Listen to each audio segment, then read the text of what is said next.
Suppose there is a question, find the HCF of 225 and 135 using the Euclid's division lemma. So 225 and 135, there are the two separate positive integers. So we can always select the number which is greater as A and the smaller one as the B. So to find the HCF by using the Euclid's division lemma of two numbers, one is the 225 and other is the 135, we will say A is equals to 225 and B is equals to 135.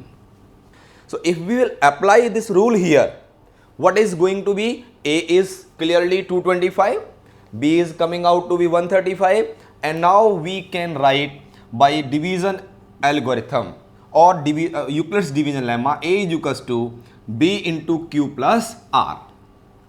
To convert these two numbers 225 and 135 in this form, what we will write? It is 225 is equals to 135 into such a number. When we divide it, what we get? We get 1 plus 90. 1 plus 90, because when 225 will be divided by 135, quotient will be 1 and remainder will be 90.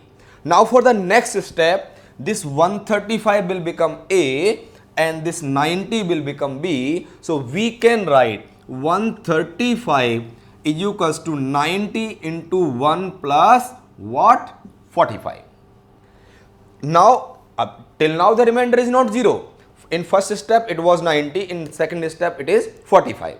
So how we will go for the third step? It's again simple. We will consider 90 as the A. So 90 is equals to 45 into 2 plus 0. So it means that now remainder is coming out to be 0 and last divisor is 45. So what conclusion is coming out to be? We say the last divisor is known as the HCF. Hence you can conclude that HCF of 225 and 135 is what? 45. And for the verification, what do you know? For the verification, we know that when HCF divides these two numbers, their quotients must be prime numbers. Their quotients must be co-prime, not prime. They are relatively prime.